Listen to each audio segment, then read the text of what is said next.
আসসালামু আলাইকুম ভাইয়ারা। আশা করছি তোমরা সকলে অনেক ভালো আছো। তো তোমাদের সামনে আমরা নতুন একটা ফিজিক্সের মাস্টার প্ল্যান নিয়ে হাজির হয়ে গেছি। এবং তোমরা অনেকে মনে করো যে ফিজিক্স আসলে অনেক কঠিন, কিন্তু তোমরা কিছু যদি না পড়া থাকে তারপরেও আমাদের এই মাস্টার প্ল্যানটা যদি ফলো করো তাহলে অনায়াসেই কিন্তু তোমাদের প্রি টেস্ট এবং টেস্ট এক্সামে A+ পাওয়া সম্ভব।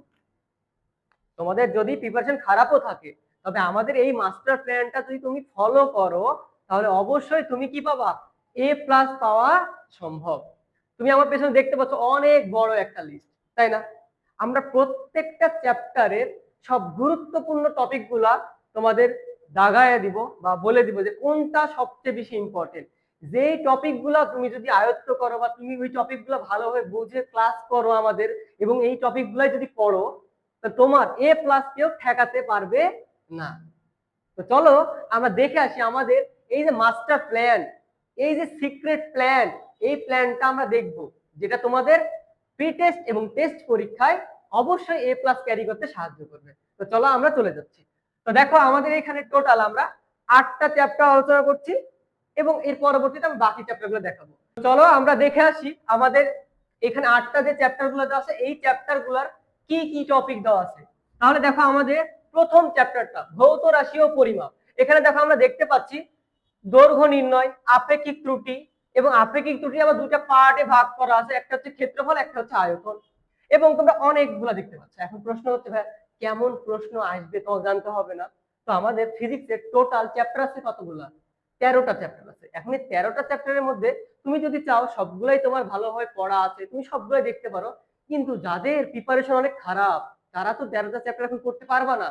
তোমাদের জন্য আমরা এই চ্যাপ্টার গুলোকে আরো শর্ট করে দিব, যেটা তোমার A+ পেতে আরো বেশি হেল্পফুল, আরো বেশি কি করবে, সাহায্য করবে। তো আমাদের টোটাল 60টা সিকিউ থাকবে। এই 60টা সিকিউ এর মধ্যে আমাদের অ্যান্সার করতে হবে মাত্র 4টা, এবং আমাদের এসকিউ থাকবে 10 মার্কস। এই 60টার মধ্যে অ্যান্সার করতে হবে কয়টা? 4টা, তাতে 40 মার্ক। এবং এসকিউ শর্ট কোশ্চেন থাকবে আমাদের 10 মার্কের। তাহলে এখান থেকে দেখো আমার 40 মার্ক, সিকিউ এর কত মার্ক? 40 মার্ক। তো 40 মার্ক আমাদের সিকিউ আসবে। এসকিউ শর্ট কোশ্চেন 10 মার্কের থাকবে, এবং আমাদের এমসিকিউ থাকবে 25 মার্কের, এবং আমাদের প্র্যাকটিক্যালের মার্ক হচ্ছে 25। টোটাল আমাদের 100 মার্কের পরীক্ষা হবে। আমরা এই টোটাল 100 মার্কের মধ্যে তুমি যদি 80-র উপরে পাও তাহলে এমনিতে তো A+ পাচ্ছ। আর প্র্যাকটিক্যাল তো বোনাস রে ভাই, প্র্যাকটিক্যালে তো 25 মার্ক এমনি পাও তুমি। তা চলো আমাদের এই যে চ্যাপ্টারগুলো আছে চ্যাপ্টারগুলো সবচেয়ে কোনটা কোনটা গুরুত্বপূর্ণ টপিক যেগুলো মিস করা যাবে না কোনোভাবে, যেগুলোতে প্রশ্ন আসবে, এবং তোমার ওই প্রশ্নগুলো আসলে তুমি যাতে কোনোভাবে মিস না করো। এবং আমরা এমন ভাবে 5টা বা 6টা চ্যাপ্টার বলে দিব যেখান থেকে প্রশ্ন 100% দিবেই। তুমি ওই চ্যাপ্টারগুলো একদম ভালোভাবে করো, দেখবে তুমি পরীক্ষায় অনেক ভালো করতে পারবে। তো দেখো আমাদের দৈর্ঘ্য, ভৌত রাশি ও পরিমাপ এই অধ্যায়ে দৈর্ঘ্য নির্ণয় এবং আপেক্ষিক ত্রুটি। তার মানে এখান থেকে এটা কিন্তু 100% ইম্পর্টেন্ট। তোমার আপেক্ষিক ত্রুটির এই টপিকটা কোনোভাবে বাদ দেওয়া যাবে না। প্রতি বছর দেখা যাচ্ছে বোর্ড পরীক্ষা কিন্তু অ্যাড করছে। তাহলে এখান থেকে মাত্র দুটো অপশন আছে, একটা ক্ষেত্রফল নির্ণয় আপেক্ষিক ত্রুটি এবং আয়তন নির্ণয় আপেক্ষিক। এই দুটার বাইরে কোনো প্রশ্ন হবেই না। এবং গ নম্বরে দৈর্ঘ্য নির্ণয় করতে দিবে, অথবা কি ব্যাস নির্ণয় করতে মাঝে মধ্যে দেয় বা দিয়ে থাকে। এরপর আসো গতি চ্যাপ্টারে। এই গতি চ্যাপ্টারে আমাদের মোট অতিক্রান্ত দূরত্ব। এখন মোট অতিক্রান্ত দূরত্ব এই যে লেখচিত্র দেওয়া আছে, এই লেখচিত্র হতে আমাদের মোট অতিক্রান্ত দূরত্ব বের করতে দিবে। অথবা আমাদের ধরে এরকম গ্রাফ থাকবে, বেগ ভার্সেস সময় বা সরণ ভার্সেস সময়, এই দুই ধরনের গ্রাফ হতে আমাদের মোট অতিক্রান্ত দূরত্ব বের করতে দিতে পারে। অথবা অনেক সময় আমাদের আসবে যে ত্বরণ ভার্সেস সময়ের সাপেক্ষে গ্রাফ অঙ্কন করো, ত্বরণ ভার্সেস সময়ের সাপেক্ষে গ্রাফ অঙ্কন করো। এই গ্রাফটাও কিন্তু অনেক ইম্পর্টেন্ট। এরপরে আসো বাঘ হরিণকে ধরতে পারবে কিনা, এরকম টাইপের দেখবে তোমাদের গাইডে টেস্ট পেপারে অনেক ম্যাথ দেওয়া আছে। যাত্রাপথে কতবার দেখা হবে, এরকম প্রশ্ন কিন্তু আছে। কিন্তু সবচেয়ে বেশি ইম্পর্টেন্ট হচ্ছে লেখচিত্র হতে মোট অতিক্রান্ত দূরত্ব নির্ণয়। এটা কিন্তু খুব ইম্পর্টেন্ট, তোমরা অবশ্যই এটা অনেক ভালোভাবে করবা, এবং আমরা তোমাদের ক্লাসগুলোতে করাবো, যেটা তোমাদের পরীক্ষার জন্য গুরুত্বপূর্ণ। এরপরে আসো বল অধ্যায়ে সংঘর্ষ। এই সংঘর্ষ থেকে মিলিত বেগের টপিকটা যেটা আছে এই টপিকটা কিন্তু খুব ইম্পর্টেন্ট, এবং বস্তুটির ভরবেগ সংরক্ষিত হয়েছে কিনা, সংঘর্ষটি কি স্থিতিস্থাপক নাকি, এই গুলা খুব ইম্পর্টেন্ট এবং এটা অনেক বেশি ইম্পর্টেন্ট। এরপরে আসো শক্তি সংরক্ষণশীলতা। তাহলে মানে তুমি এই যে শক্তি সংরক্ষণ, আদি ভরবেগের সমষ্টি শেষ ভরবেগের সমান, তারপরে তুমি হচ্ছে তোমার আদি গতিশক্তির মান শেষ গতিশক্তির সমান, এইভাবে তুমি প্রমাণ করতে পারো এগুলা। এরপর আসো ভাইয়া ঘর্ষণ। এখন এই ঘর্ষণের এখান থেকে তোমার এই ঘর্ষণটা কিন্তু অ্যাড করে কোথায় জানো, কপিকলে, অথবা ঘর্ষণ অ্যাড করবে নিউটন সেকেন্ড ল। এই নিউটনের সেকেন্ড লতে অ্যাপ্লাই করে আমরা ঘর্ষণে দেখব বিভিন্ন রকম টাইপের ম্যাথ দেওয়া থাকে। এইটা কিন্তু অনেক ইম্পর্টেন্ট, ঘর্ষণ রিলেটেড ম্যাথটা ইম্পর্টেন্ট, যেখানে তোমরা summation f is equal to m a এরকম সূত্রের ব্যবহার দেখতে পাবো। আমরা যখন ক্লাস করাবো তোমরা এই সূত্রের বস হয়ে যাবে একদম। এরপর আসো কপিকল। কপিকলটা এত পরিমাণে ইজি, তোমরা আমার যে ইউটিউবে ক্লাস দেওয়া আছে, তোমরা এই ক্লাসটা যদি করো তাহলে কপিকল দিয়ে কখনোই কোনো সমস্যা হবে না, তোমরা কপিকলে একদম বস হয়ে যাবে। এবং এরপরে দেখো আমাদের কি আছে, কাজ ক্ষমতা ও শক্তি। এই কাজ ক্ষমতা ও শক্তি থেকে আমাদের কর্মদক্ষতা রিলেটেড পাম্পের বিভিন্ন ম্যাথ আসে, যেগুলো অনেক ইম্পর্টেন্ট, এটাও ইম্পর্টেন্ট টপিক, অনেক গুরুত্বপূর্ণ। এবং শক্তি নিত্যতা, এই যে বিভিন্ন উচ্চতায় শক্তি সমান হয় কিনা, কত উচ্চতায় শক্তি গতিশক্তি এত গুণ হবে, বা বিভব শক্তি গতিশক্তি কত গুণ হবে, এই রকমের প্রশ্নগুলো কিন্তু খুব ইম্পর্টেন্ট, এগুলো অনেক ভালো করে দেখবা। এরপর আসো পঞ্চম অধ্যায় আমরা যদি দেখি, তাহলে আমাদের এখান থেকে আর্কিমিডিসের সূত্র, ভাষা ও ডোবা এবং প্যাসকেলের সূত্র, এইগুলা থেকে কিন্তু প্রশ্ন মোটামুটি আসে। তো তোমরা চাইলে কিন্তু এই চ্যাপ্টারটা বাদ রাখতেও পারো, কোনো সমস্যা নেই, যাদের প্রিপারেশন খারাপ এগুলোতে একটু ঘুরে প্রশ্ন করতে পারে।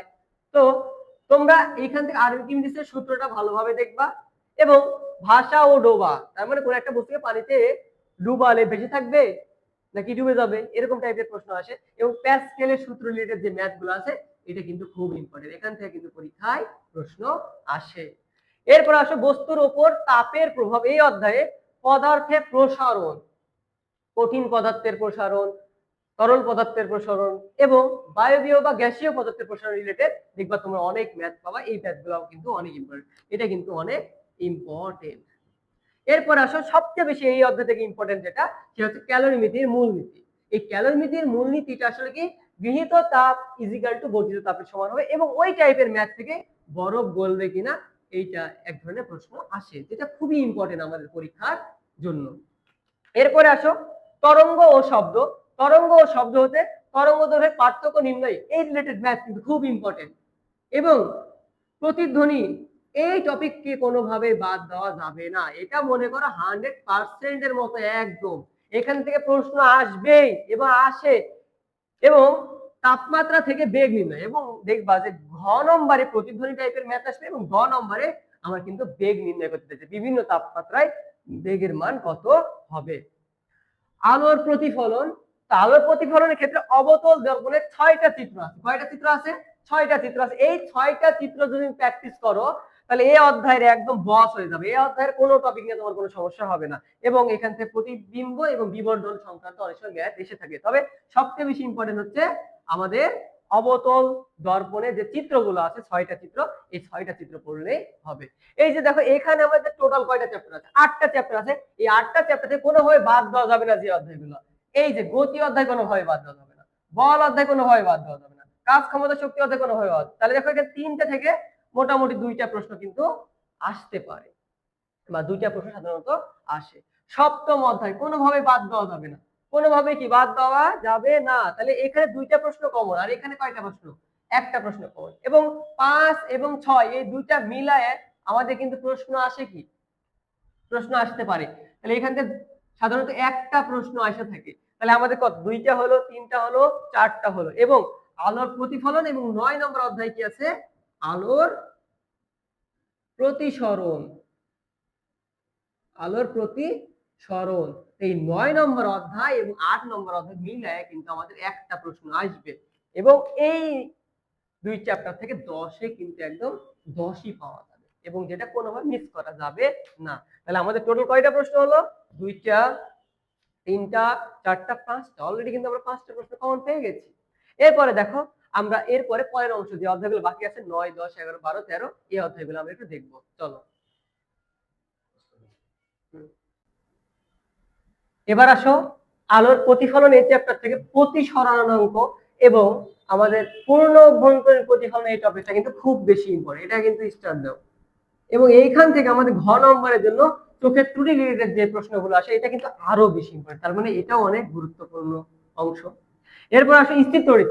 এই স্থির তড়িৎ অধ্যায়ে এই বলের আমরা বলের সূত্র লিখব কুলম্বের ফোর্স, ওই কুলম্বের ফোর্স সংক্রান্ত আমরা সূত্রগুলো লিখব এবং ঘ নম্বরে আমরা বল নির্ণয় সংক্রান্ত শিখব। কিন্তু এই যে তড়িৎ প্রাবল্য কোথায় শূন্য হবে এই রিলেটেড যে প্রশ্নগুলো আছে এটা সবচেয়ে বেশি ইম্পর্টেন্ট, এখান থেকে প্রশ্ন প্রতি বছর আসে গ্যারান্টি, একদম কোনো মিস যাবে না। এবং এখান থেকে আমাদের মোটামুটি একটু কম ইম্পর্টেন্ট, সেটা হচ্ছে কি ধারক, এখান থেকে অনেক সময় প্রশ্ন এসে থাকে। জলবিদ্যুৎ অধ্যায়ে বিভিন্ন সার্কিটে আমাদের তুলরোধ নির্ণয়, এটা কিন্তু খুব ইম্পর্টেন্ট, এটা অনেক ইম্পর্টেন্ট। এবং ওই সার্কিট থেকে আমাদের বিভিন্ন অবস্থায় রোধের চেঞ্জের জন্য আমাদের কি বিভব পার্থক্যের চেঞ্জ হতে পারে এবং বিভিন্ন রোধের ক্ষমতা এই রিলেটেড আমাদের বের করতে দিতে পারে। এবং 12 অধ্যায় থেকে বিদ্যুতের চৌম্বক ক্রিয়া, এখান থেকে ট্রান্সফরমারের টপিকটা সবচেয়ে বেশি ইম্পর্টেন্ট, প্রশ্ন যদি দেয় এই অধ্যায় থেকে তাহলে এই টপিকের বাইরে কোনো টপিকে প্রশ্ন দেবে না। এবং এইখান থেকে আমাদের ট্রান্সফরমার রিলেটেড যে সূত্রগুলো EP by ES is equal to NP by NS is equal to IS by IP, এই সূত্রটা একটা সূত্র পড়লে হবে, বুঝতে পারছো? এখন এই যে এতগুলা চ্যাপ্টার আমরা বলে দিলাম, এই চ্যাপ্টার গুলো থেকে যেগুলো গুরুত্বপূর্ণ বা আমরা প্রত্যেকটা চ্যাপ্টার তোমাদের এমন ভাবে গুছায়া পড়াবো যা তোমার প্রি টেস্ট বা টেস্ট পরীক্ষা হোক বা এসএসসি পরীক্ষা হোক, তোমার জন্য ওই অধ্যায়টার ওই ক্লাসটাই তোমার জন্য একদম সেরা। এবং এমন প্রস্তুতি হবে যে তুমি কল্পনাও করতে পারবে না, তোমার এই যে কনফিডেন্স লেভেল সেটা আরো বেড়ে যাবে। তো এই যে ক্লাসগুলো বন্ধুদের সাথে শেয়ার করে দিবা যাতে আমরা উৎসাহ পাই, আরো ভালো ভালো সুন্দর সুন্দর ক্লাস তোমাদের সামনে আমরা নিয়ে আসতে পারি। এবং তোমার এই যে ক্লাসগুলো আছে এই ক্লাসগুলো তুমি যদি সঠিক এবং নিয়মিত যদি করো তাহলে অবশ্যই টেস্ট বা টেস্ট এক্সামে অবশ্যই তুমি কি পাবা, এ প্লাস পাবা। তো আমাদের ধারাবাহিক ক্লাসগুলো আমরা ইউটিউব চ্যানেলে আপলোড করে দিব, তোমরা ওখান থেকে ভিডিওগুলো দেখে নিবা। এবং তোমাদের সকল বন্ধুদেরকে আমাদের এই ফেসবুক পেজটি যে যেখান থেকে দেখছো, ফেসবুক থেকে দেখছো বা ইউটিউব থেকে দেখছো, তোমাদের বন্ধুদের কাছে শেয়ার করে দিবা। এবং অবশ্যই প্রি টেস্ট এবং টেস্ট পরীক্ষা যাতে সবার এ প্লাস আসে এটাই আমরা আশা করব।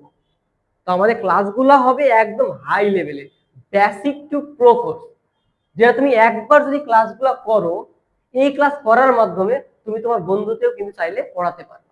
এর থেকে কিছু আর লাগবে তোমার, আর কিছু দরকার নাই। তো ঠিক আছে, ভালো থেকো, আসসালামু আলাইকুম।